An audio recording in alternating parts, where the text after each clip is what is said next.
먼저 새해를 맞아 여러분과 가정에 하나님의 넘치는 사랑과 은혜가 함께 하시기를 주님의 이름으로 축원합니다.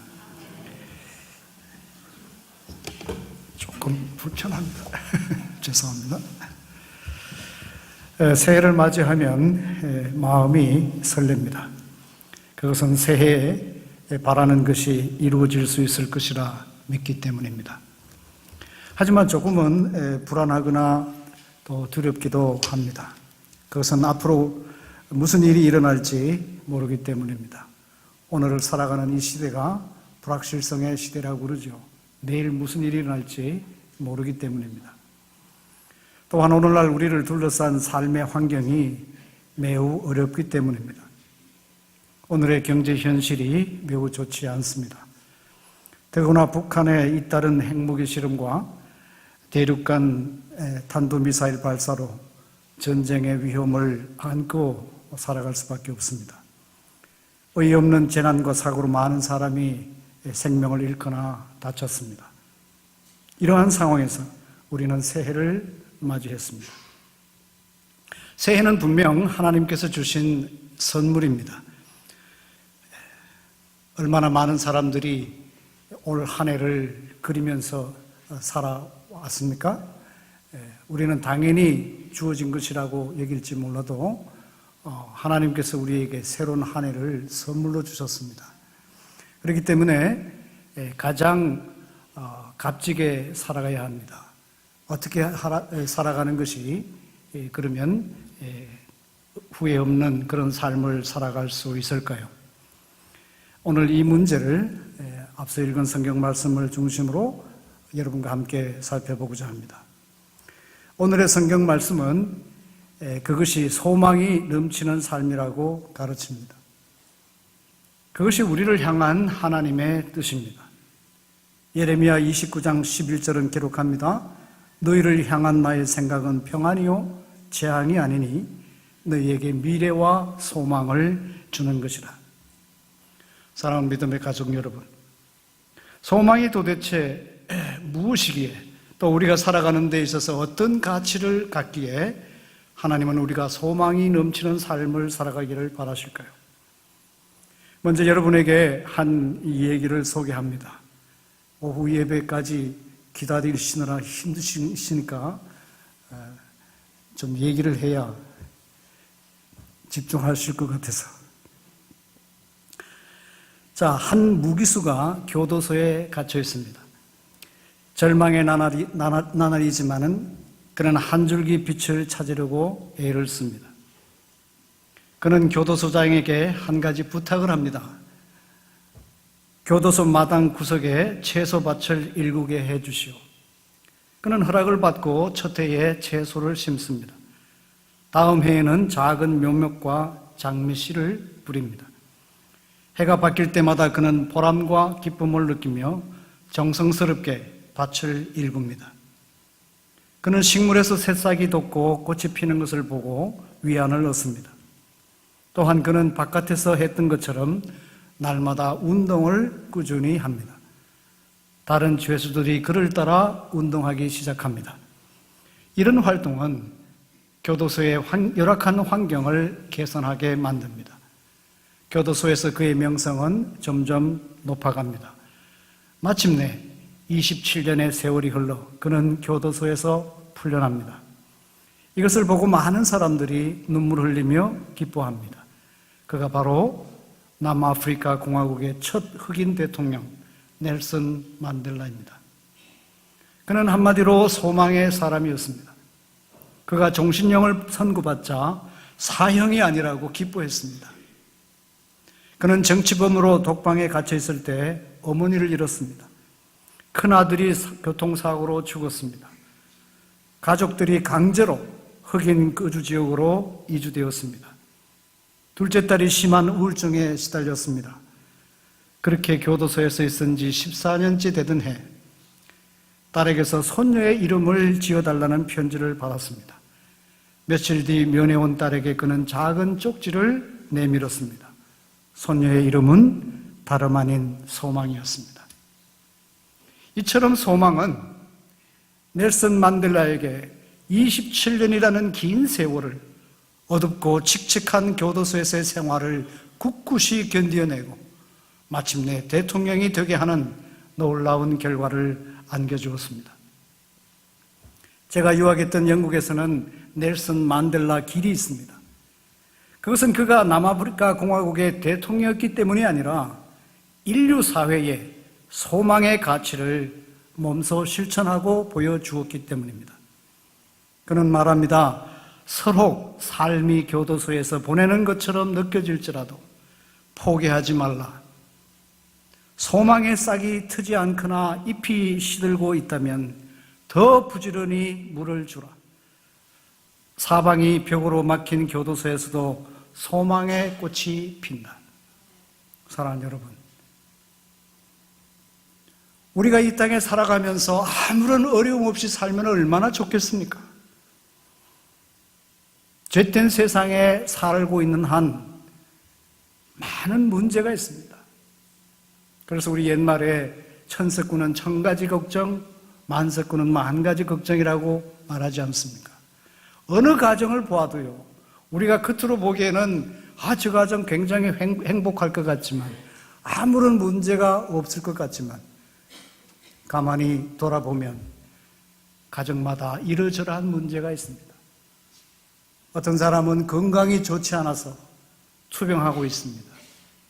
계획하는 사업이 실패해서 어려움을 겪고 있습니다. 자녀들이 속을 썩입니다. 또 사회에서 이런저런 또 재난을 당하기도 합니다. 여러분, 왜 이러한 어려움이 있을까요? 이런 어려움을 피하는 길이 하나 있어요. 아시죠? 기도를 많이 하시면 아시게 됩니다. 빨리 하늘나라로 가시면 돼요. 이 땅에 사는 한은 이러저러한 문제가 있습니다. 신방을 해보면 또 많은 사람들을 만나고 보면 다들 문제가 있어요. 도대체 왜 이런 문제가 있을까? 하나님 어디 계실까? 조금 후에 제가 말씀을 드리겠습니다만은, 왜 기도해도 병이 낫지 않는가? 왜 사업을 해도 어려운가? 왜 이런 재난을 당하는가? 많은 사람이 실망해요. 그래서 이런 것을 신학자들이 고민했습니다. 여러분, 작년에 우리가 종교개혁 500주년을 맞이했는데, 그 종교개혁을 시작한 마틴 루터, 제가 작년에 마틴 루터의 종교개혁한 그 현장을 가봤습니다. 비텐베르크라고. 한 사람이 정말 하나님 앞에 헌신하니까 얼마나 많은 사람들이 유익을 얻습니까? 500년 동안 그 후손들이 사실 세상적으로 볼 때도 루터 때문에 먹고 살아요. 그 도시가 관광도시가 되었습니다. 도시 이름이 마틴 루터의 도시 비텐베르크가 되어 있어요. 여러분, 이 사람이 뭐라고 그랬는가 하면 하나님이 숨어 계신다 그랬어요. 은폐된 하나님이라고 하는 유명한 신학적인 진술을 했습니다. 하나님이 안 보이신다는 거예요. 왜 기도하면 바로 즉각 들어주셔야 되는데 왜 이 땅에 많은 고통과 고난이 있는가? 제가 작년에는 저 개인적으로도 굉장히 힘들었습니다. 여러분 잘 아시잖아요. 35년을 같이 사역했던 안 목사님 갑자기 돌아가시죠. 또 제가 봉직했던 학교도 이런저런 문제가 생기죠. 허탈감이 많았습니다. 멘붕 상태가 왔습니다. 마침 제가 안식년을 맞아서 제가 한 동남아시아 선교 현지를 좀 다녀왔고, 그 다음에 한 6개월 동안 또 유럽에 있으면서 여러 나라를 여행했습니다. 그래서 조금 이제 회복이 됐습니다. 제가 교회 안 나오는 것에 대해서 모르셨죠? 별 관심이 없으신가 봐요. 그러나 다 믿음 안에서 함께 했다고 저는 그렇게 믿습니다. 왜 이런 문제가 생기는가? 하나님이 안 계시는 것처럼 여겨진단 말이에요. 그럴 때 우리는 한탄하고 또 절망하고 시리에 빠지고 삶의 용기를 갖기가 매우 어렵습니다. 그러나 사랑하는 여러분, 오늘의 현실이 아무리 힘들고 어렵다 하더라도 결코 삶의 용기를 잃지 마십시오. 우리를 좌절의 감옥에 가두어 둘 수 있는 사람은 아무도 없습니다. 우리를 가둘 수 있는 사람은 우리 자신입니다. 내 자신이 그렇게 만든다는 거예요. 우리 스스로 소망을 버리지 않는 한 그 누구도 우리에게서 소망을 빼앗아갈 수 없습니다. 아무런 상황에서도 묵묵히 물을 주면 언젠가는 장미꽃을 피울 수 있습니다. 우리가 소망을 잃지 않는다면 아무리 내일이 불확실하다 할지라도 우리는 결코 불안하거나 두려울 수 없습니다. 사랑하는 여러분, 우리가 이런 값진 소망을 가질 수 있는 것은 우리의 능력이나 지혜가 뛰어나기 때문이 아니라 하나님께서 우리에게 이런 소망을 주시겠다고 약속하셨기 때문입니다. 하나님은 인류 역사에서 언제나 소망을 주셨습니다. 하나님은 이스라엘 백성이 절망의 상황에 처할 때마다 그것을 극복하도록 그들을 이끄셨습니다. 역사를 통해서 우리에게 증거해 주셨습니다.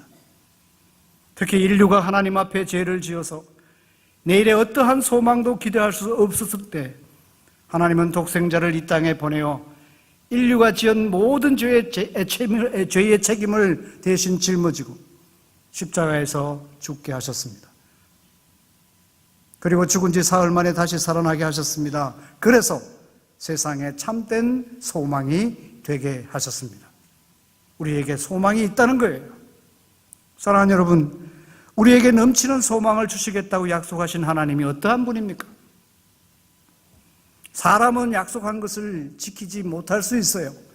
그러나 우리에게 이런 약속을 하시는 하나님은 오늘 우리가 찬송을 불렀던 것처럼 신실하신 하나님이랍니다. 신실하시다는 말은 오늘 오전 예배에 이광태 목사님 말씀해 주셨던 것처럼 약속한 것을 그대로 지키시는 분이랍니다.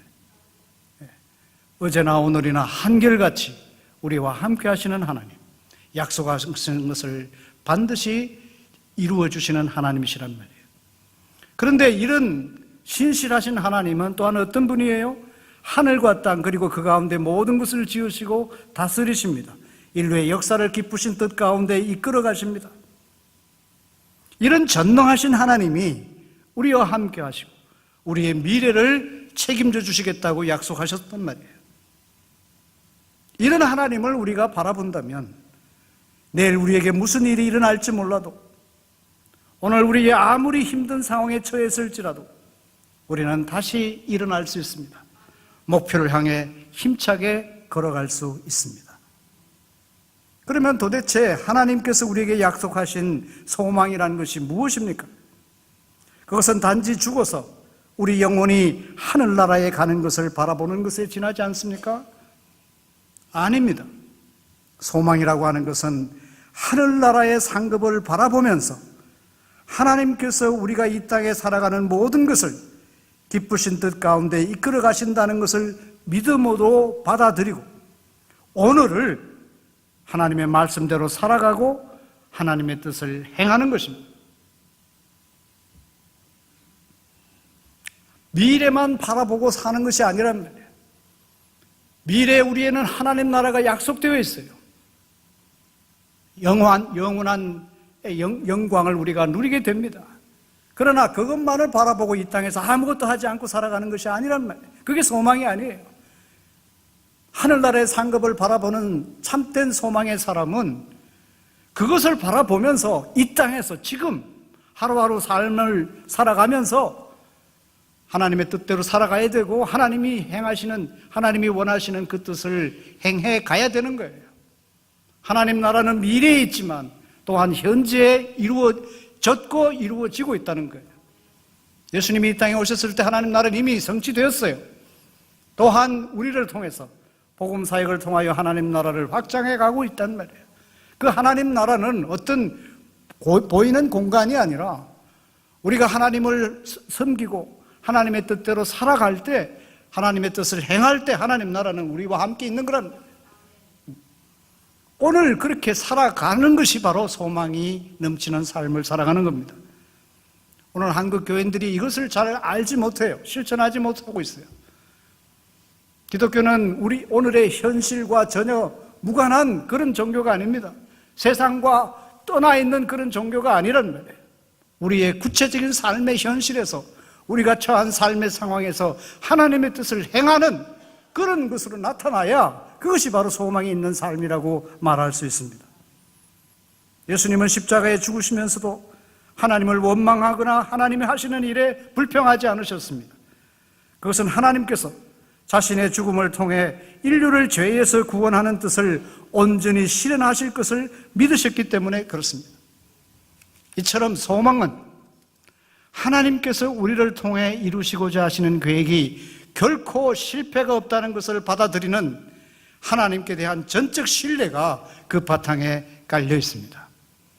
여러분, 마틴 루터가 말한 은폐된 하나님 말씀을 드렸죠. 때로는 하나님께서 저 멀리 계시는 것 같아요. 우리 기도 들어주시지 않는 것 같아요. 왜 어려움을 겪는지 알지 못할 수 있어요. 그러나 소망이라는 것은 이러한 상황에서도 하나님이 합력하여 선을 이루실 것을 믿는 믿음이에요. 하나님께 대한 신뢰란 말이에요.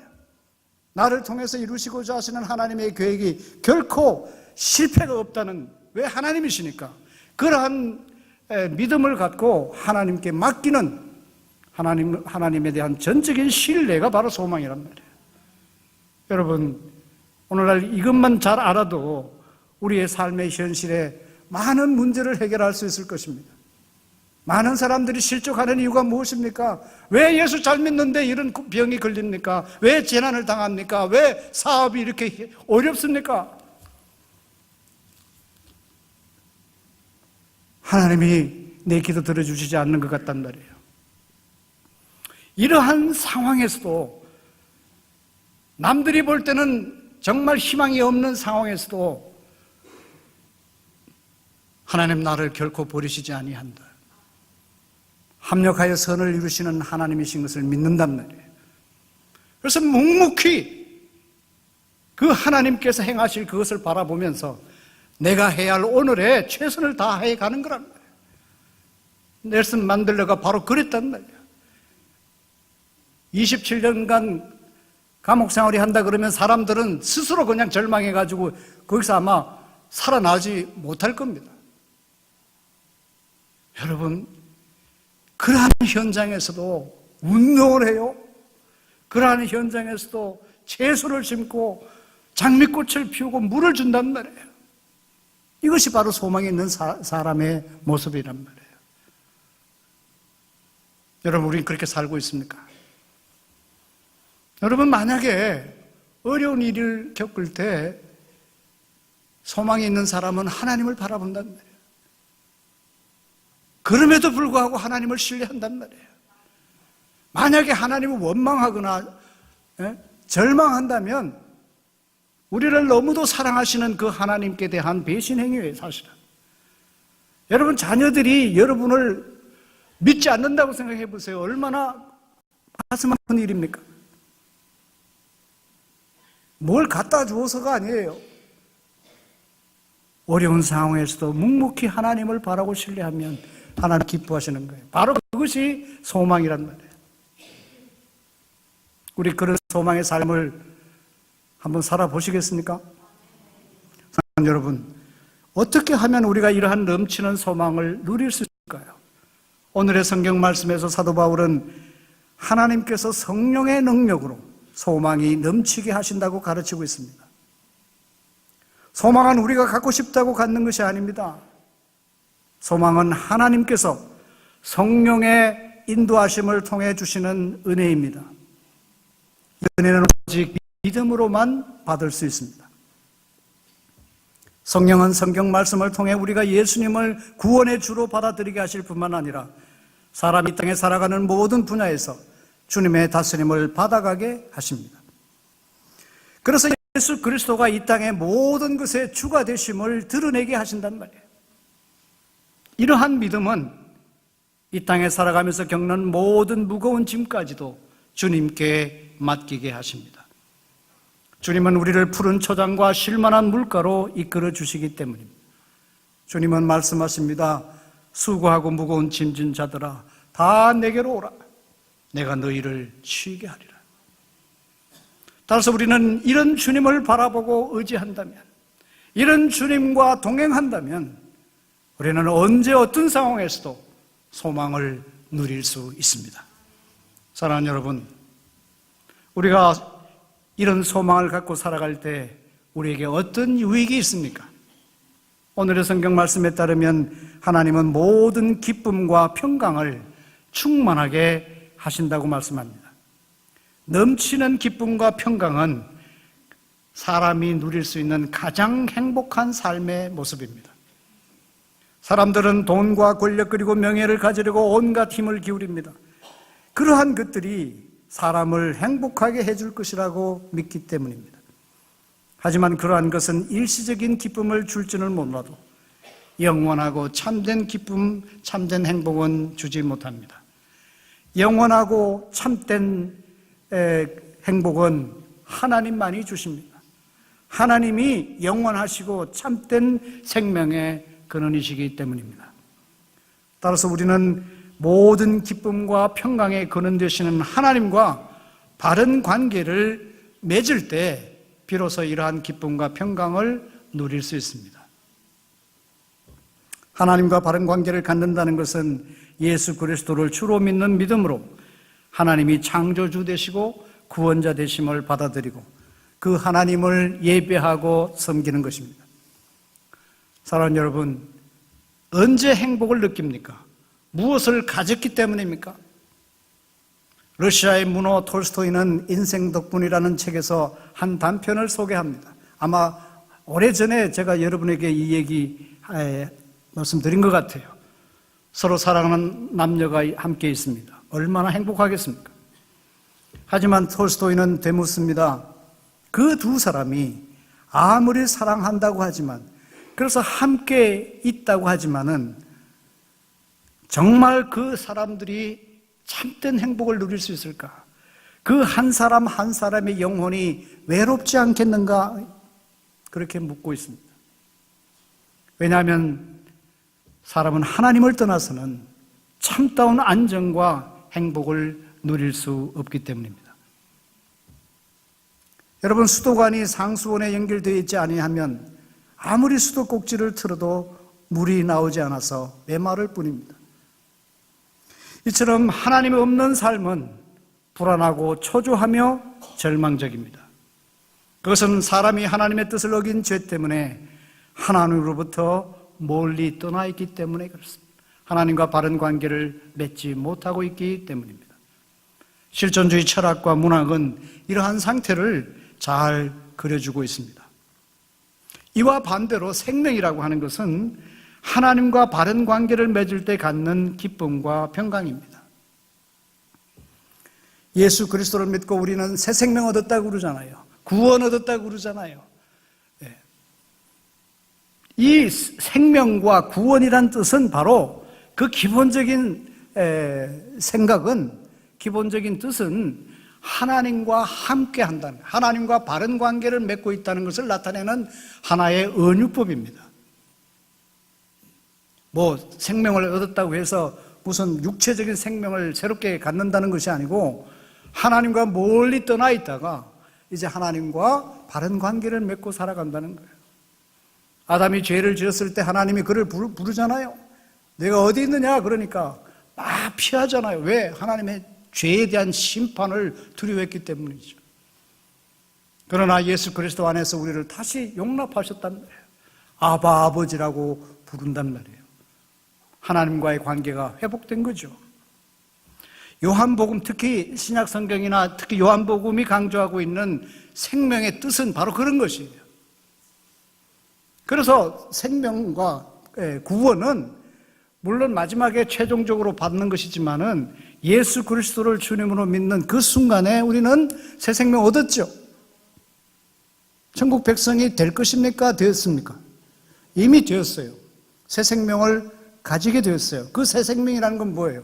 이제 하나님과 바른 관계를 맺고 살아간다는 거예요. 하나님이 죄에 대해서 심판하시는 것을 두려워하지 않는단 말이에요. 감히 은혜 보호자 앞에 나아간단 말이에요. 하나님 이거 해주세요, 저거 해주세요. 내가 힘듭니다. 기도할 수 있다는 거예요. 이것이 바로 생명이란 말이에요.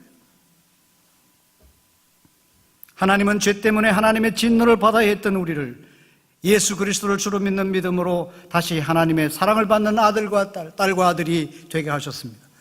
뿐만 아니라 하나님은 세상 끝날까지 우리와 함께 하시고 우리를 돌보시며 이끌어 주십니다. 이런 사랑의 하나님을 믿음으로 바라볼 때 우리는 그 무엇과도 비교할 수 없는 참된 기쁨과 평강을 누릴 수 있습니다. 바른 믿음의 삶은 이런 기쁨과 평강을 한껏 누리는 거예요. 예수 믿는 삶은 구도자의 삶이 아닙니다. 미래의 불확실한 구원을 향하여 수도하는 것이 아니란 말이에요. 예수 그리스도를 주로 믿는 믿음 안에서 이미 놀라운 기쁨과 평강을 누리는 거예요. 누린다. 오늘의 영어 한마디 이때 쓰는 말이 enjoy라는 말이에요. 우리나라는 그걸 자꾸 나쁘게 쓰는데 사실 enjoy라는 말은 우리말로 말하면 누리는 거예요. 기쁨과 평강을 누리는 것이 믿음의 삶의 모습입니다.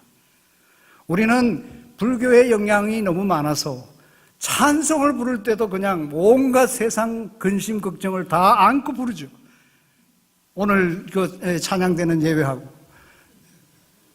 기쁘게 찬양해야 되죠. 서양에 가서 찬양하는 걸 보세요. 얼마나 그냥 정말 찬양의 은혜를 받아요. 기쁘게 하는 거예요. 기쁘게. 우리는 아까도 말씀드렸지만은 불교적인 영향 때문에 너무 기뻐하지를 못해요. 그리고 평강을 누리지 못해요. 평강이라는 말은 샬롬이에요. 샬롬 찬양대. 아주 잘 지은 이름이죠. 샬롬. 이 샬롬이라는 것은 그냥 단지 인사하는 말이 아니라 영적으로, 사회적으로, 정신적으로, 육체적으로 온전한 상태를 통틀어서 하는 말이 샬롬이에요. 그러니까 아픈 사람에게 샬롬 하면은 빨리 건강이 회복되기를 바랍니다. 영적으로 병들어 있는 사람에게 샬롬 하면은 빨리 회복돼서 하나님과 온전한 그 관계에 그 사귐을 누리는 복을 누리십시오라는 뜻이란 말이에요. 사회적으로 문제가 있을 때, 인간관계가 문제가 있을 때 샬롬 할 때 서로 화해하고 서로 하나가 되는 그런 하나님의 은혜가 있기를 바라는 거란 말이에요. 그래서 이스라엘 사람들은 만날 때 인사하는 말이 샬롬이에요. 샬롬. 바로 우리가 이런 샬롬을 누려야 된다는 거예요. 기뻐할 뿐만 아니라 샬롬을 누려야 돼요. 예수 그리스도를 주로 믿는 믿음 안에서 하나님은 우리에게 이러한 샬롬을 주셨습니다. 기쁨을 주셨습니다. 누려야 할 책임은 누구한테 있어요? 우리한테 있답니다. 저도 그것을 누리지 못하는 것은 참 어리석은 거죠. 어리석을 뿐만 아니라 주시는 하나님에 대한 인격적 신뢰가 부족한 거죠. 더 심하게 말하면 하나님께 대한 불신앙이죠. 우리는 누리라고 부모님이 주신 것은 누릴 수 있어야 되잖아요. 누려야 됩니다. 사랑하는 여러분, 새해를 맞아서 많은 기도 제목을 갖고 있을 것입니다. 여러분, 기도 제목의 그 리스트를 한번 적어 보셨습니까? 건강입니까? 돈입니까? 명예입니까? 아니면 성공입니까? 우리는 하나님께서 우리에게 주시는 선물에만 관심을 기울이고 있지는 않는지 돌아보셔야 됩니다. 하나님께서 우리에게 주시는 선물 때문에 하나님을 사랑하는 거 아닙니까? 새해 새로운 믿음의 다짐을 하는 기본적인 동기가 무엇입니까? 여러분, 우리가 이 땅에 살아가면서 필요한 것 하나님이 아십니다. 돈과 명예와 건강과 권력 이런 거 다 필요해요. 일반은 차원에서 그것이 다 우리가 살아가는 데 필요한 것입니다. 그래서 그런 것을 위해서도 우리가 기도해야 합니다. 그러나 보다 성숙한 믿음의 사람은 하나님이 주신 선물보다 하나님 자신을 바라보아야 합니다. 하나님 자신이 우리가 사랑해야 할 그리고 섬겨야 할 대상이기 때문입니다. 우리가 누군가를 사랑하는 것은 그 사람이 나에게 주는 선물 때문입니까? 대부분 아내들이 그렇죠. 선물이 어느 정도 값이 있느냐에 따라 사랑의 정도를 매기지 않습니까? 안 그래요?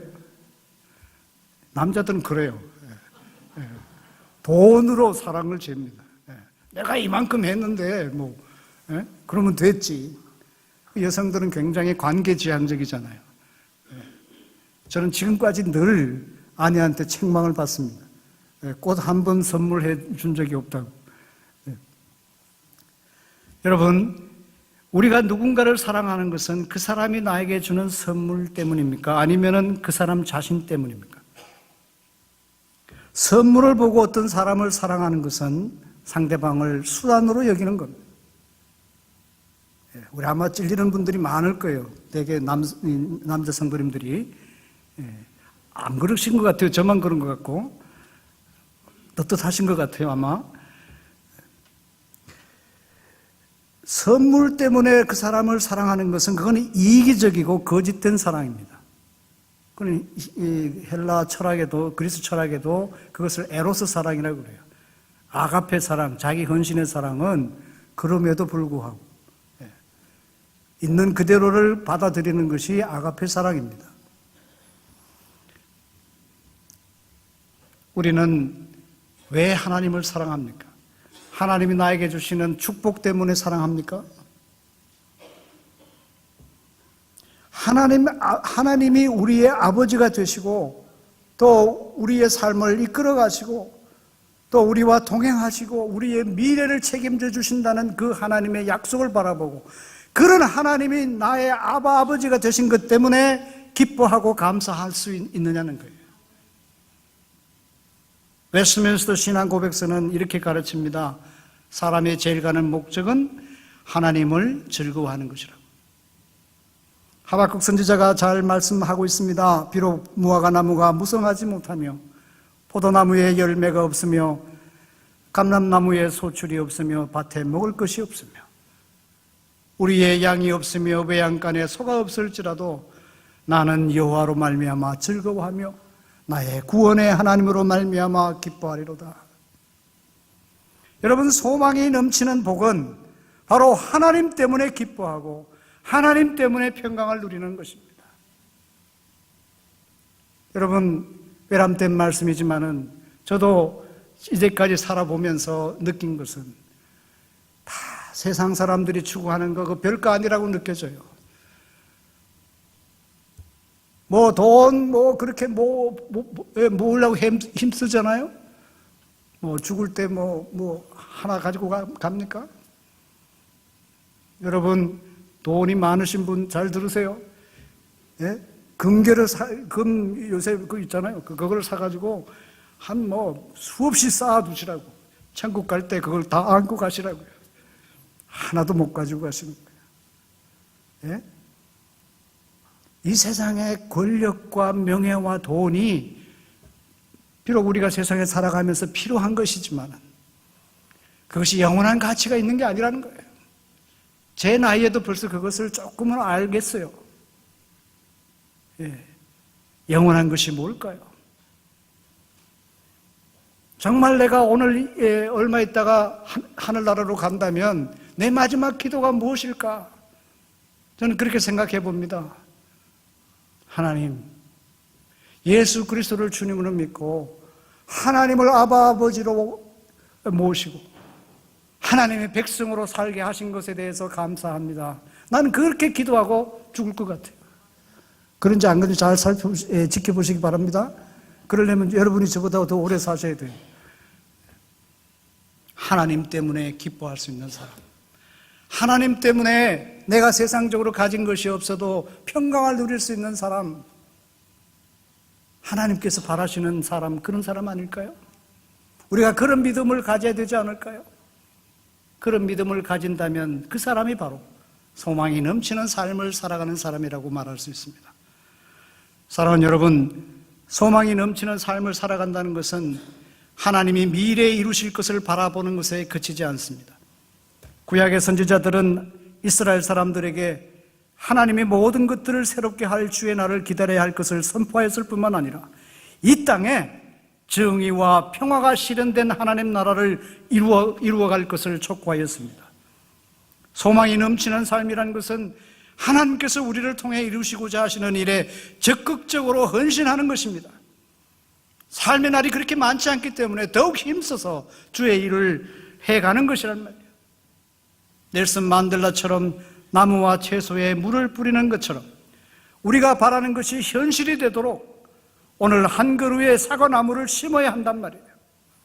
광야에 길을 내고 사막에 강을 내기 위해서 한 삽의 흙을 떠내는 일, 그 일이 어리석고 맹목적일 것으로 보일 수 있습니다. 하지만 그 일을 꾸준히 그리고 성실하게 해가야 합니다. 하나님의 뜻을 이루는 일에 따르는 어떤 희생과 저항도 무릅써야 합니다. 그래서 우리를 통해 이루시고자 하시는 그 하나님, 그 계획이 드러나게 하셔야 됩니다. 그래서 하나님이 우리의 창조자 되시고 구원자 되심을 세상 사람들이 알게 해야 한단 말이에요. 많은 사람들에게 그것을 증거해야 된단 말이에요. 그것이 정인된 우리 모두의 사명입니다. 사랑하는 동역자 여러분, 끝으로 우리가 소망이 넘치는 삶을 살아갈 때 그것은 나만의 소망에 그치는 것이 아니라 내가 속한 믿음의 공동체와 더 나아가서 우리 사회와 인류가 넘치는 소망을 누릴 수 있게 해야 합니다. 넬슨 만델라가 교도소 안에서 장비를 키우듯이 자신의 소망에 물을 주자 그 소망이 나중에는 국민의 소망으로 자라났고 인류의 소망이 되었습니다. 그래서 그를 기리기 위해서 수많은 나라에서 넬슨 만델라 길을 제정하고 있다는 거예요. 사람은 홀로 살아가지 않고 남과 더불어 살아가는 사회적 존재입니다. 믿음의 삶도 나 혼자 살아가는 것이 아니라 믿음의 사람들과 함께하는 삶입니다. 우리 한 사람 한 사람이 소망이 넘치는 삶을 살아갈 때 그리스도 안에서 연합한 교회 전체가 소망의 삶을 누릴 수 있습니다. 그런 은혜를 하나님께서 베푸신단 말이에요. 우리는 예수 그리스도 안에서 한 몸을 이룬 공동체이기 때문입니다. 너가 잘못하면 너만 잘못하는 것이 아니라 우리가 잘못되는 거예요. 우리는 공동 운명체입니다. 한 몸이잖아요. 발이 아프다고 손은 나는 괜찮다고 말할 수 있습니까?